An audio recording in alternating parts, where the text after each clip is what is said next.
steam locomotive. That great, big, magnificent machine.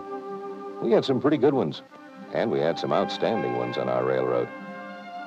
In 1922, the mountain type was the latest thing in motive power.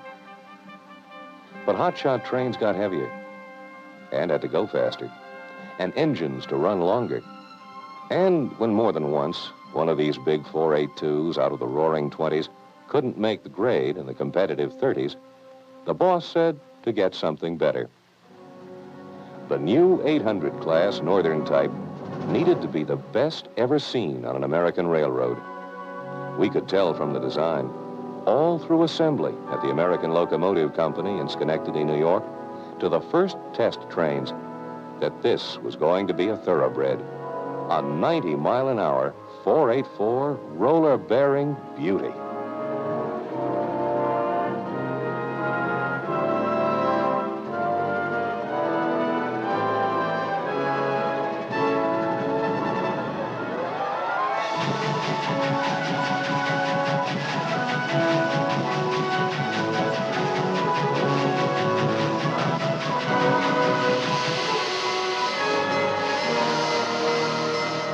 Well, I was never on a locomotive that anywhere near compared to it for ease of maintenance or ease of operation. It was just a first-class steam locomotive.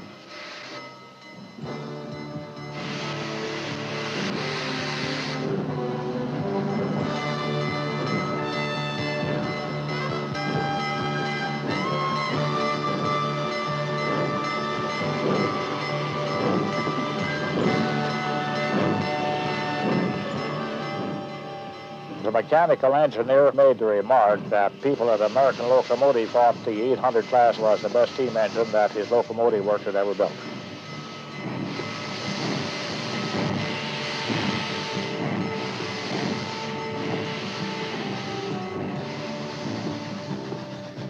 The people on this Union Pacific Railroad think that is their locomotive. They're very proud of it because it's their locomotive.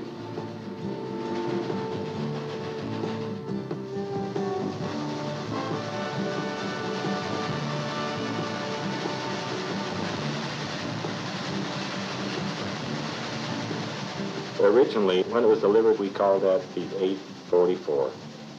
They renumbered so they could keep a normal sequence in our diesel locomotives. We still all think of it as an 800 locomotive.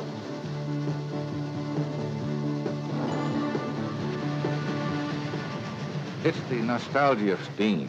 There's so many people now that have never seen a steam engine. I think it's the parents and grandparents talking to children that have never experienced the sight of a steam engine or watched it operate that probably brings it on.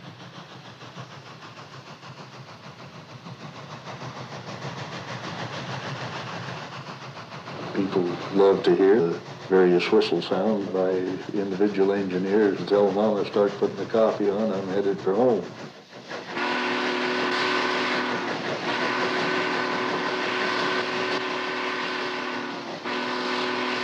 And they use the whistle and a certain rhythm in the whistle to tell them this is me that's coming. That type had what we termed the steamboat whistle, which was a low moaning type whistle.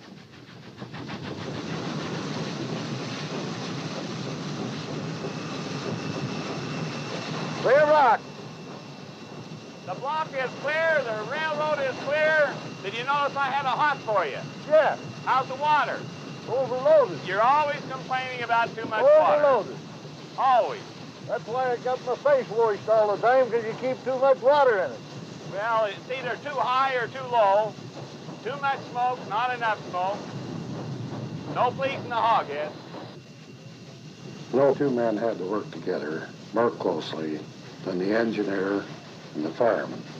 And it was quite an accomplishment to bring one of those big locomotives with a train, set it down at the coal chute, and have had a successful trip. With the 800 locomotive, if you've got 300 pounds of steam and you've got an 88 driver, there's no effort to put it to 100 miles an hour.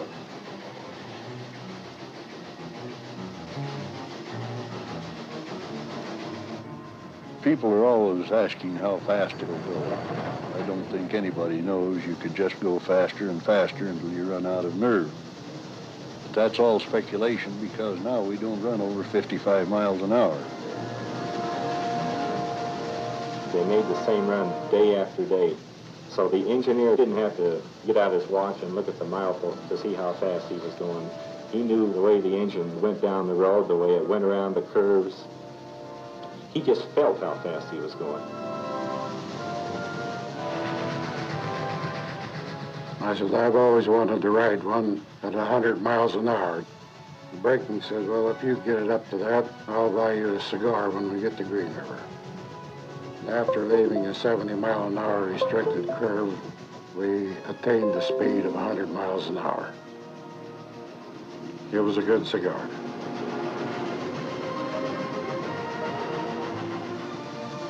Running an engine wasn't something you learned out of a book.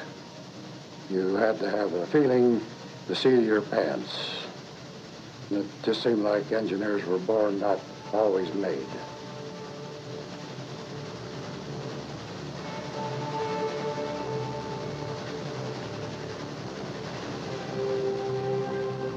You look over and see the side rods and the valve motion moving back and forth very fast. There's 11,000 pounds of force on that main pin. It has to be a massive machine to handle that force. You feel the motion of the wheels and the side rods. You can't help but feel that. But the locomotive is so balanced that you don't get any major whipping action or anything of that nature. You feel more of the track undulations than you do of the machinery itself. The rail fans are the main purpose of the trips. The rail fans want smoke and noise. They like a lot of whistle, a lot of smoke, a lot of pounding of the rods. They really enjoy listening to the engine bark. The louder you make it, the better they like it. When you see the enthusiasm that these people have for the old steam locomotive, it, like I say, is contagious, and it's a pleasure to see someone getting the pleasure that they do out of this. The rail fans never seem to get enough of the locomotive. They never seem to lose their enthusiasm, never get tired of it. People want to know what makes it go, how fast does it go, how do you start it, how do you stop it. And of course there's myriad valves in the cab.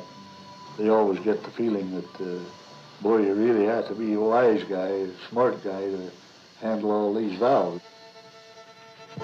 One lady over at Denver, I guess is she must be 90. She still comes down to see the locomotive.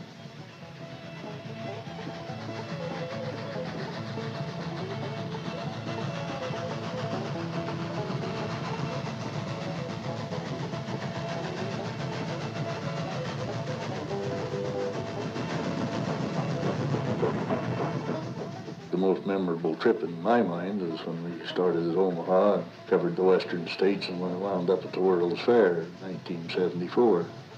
Hundreds of thousands of people viewed that locomotive from the time we started from Omaha until we arrived at Spokane. We picked up flags from the states that we traveled through, carried them all the way into Spokane.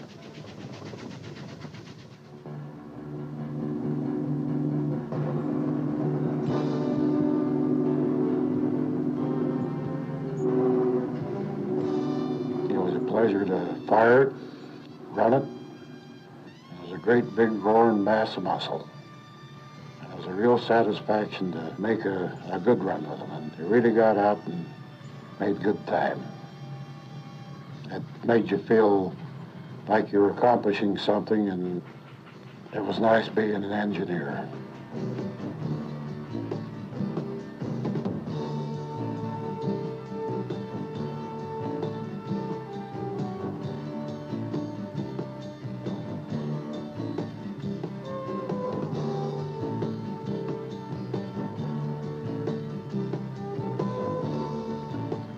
First, the shrill whistle, then the distant roar, the ascending cloud of steam, the gleaming brass, a mighty moving arm, and on amain the mass comes thundering, like an avalanche or the quaking earth. 1,000 faces pass, a moment, and are gone. like whirlwind sprites, scarce seen.